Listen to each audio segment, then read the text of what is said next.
Have you ever looked at your own reflection and wondered, why do I keep falling for people who hurt me? Why do I give my heart so completely, so recklessly, to people who don't treat it with care? It's a question that haunts millions, a quiet ache behind smiling faces and carefully filtered photos. We fall in love with the wrong person not because we're foolish, not because we enjoy pain, but because there is a part of us that still believes we need to earn love, prove our worth, or fix someone in order to feel whole. Love, for many of us, is not a place of rest. It's a battlefield where our wounds go to play out old stories. We fall for the wrong people because our nervous system is wired to seek familiarity, not peace.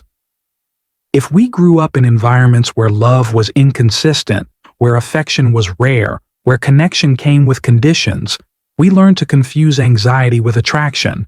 We were trained to chase, to be good enough, to be small enough, to be quiet, pleasing, forgiving.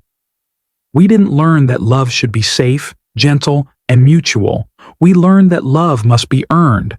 And so when we meet someone who pulls away, who gives us just enough to keep us hoping, who mirrors the emotional unavailability we once knew, we mistake that emotional chaos for chemistry.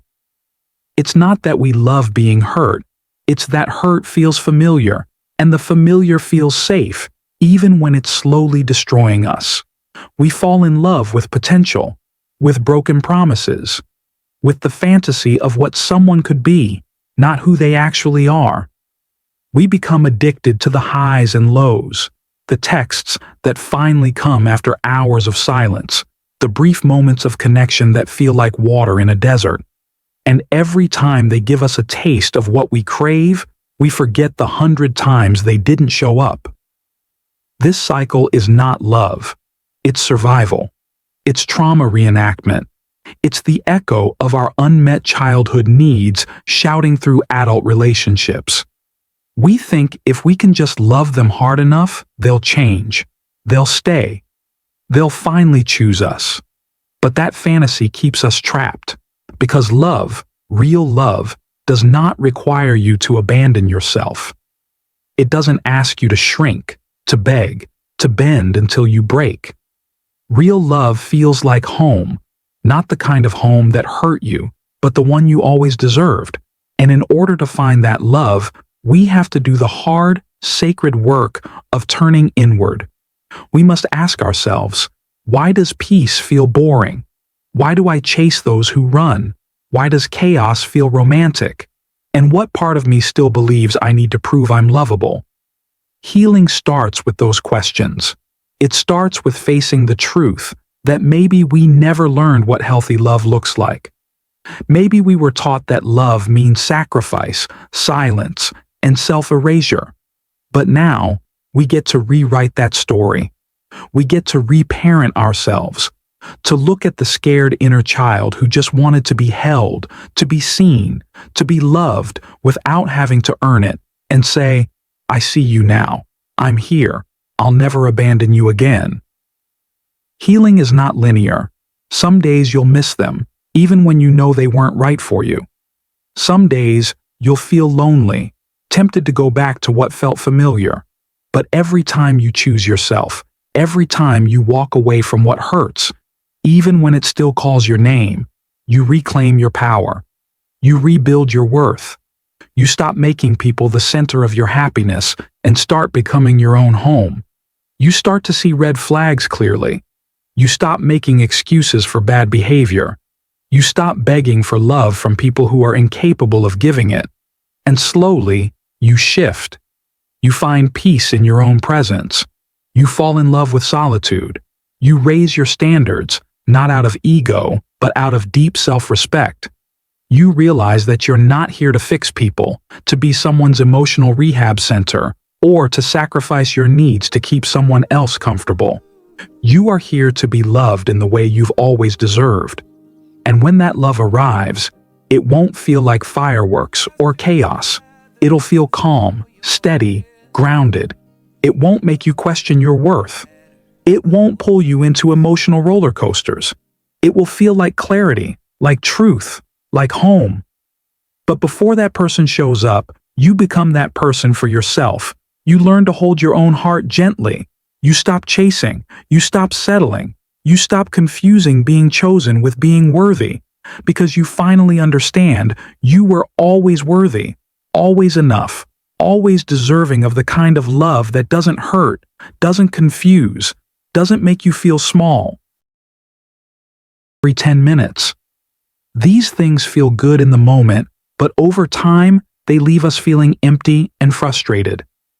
The first step to solving this is awareness. Start paying attention to how you spend your time. Just for one day, write down everything you do in 30-minute chunks. You'll be surprised to see how much time is going to things that don't matter. This small habit of tracking will open your eyes, and that awareness is the first real step toward change. Once you see where your time is going, the next step is to get crystal clear on your values and goals.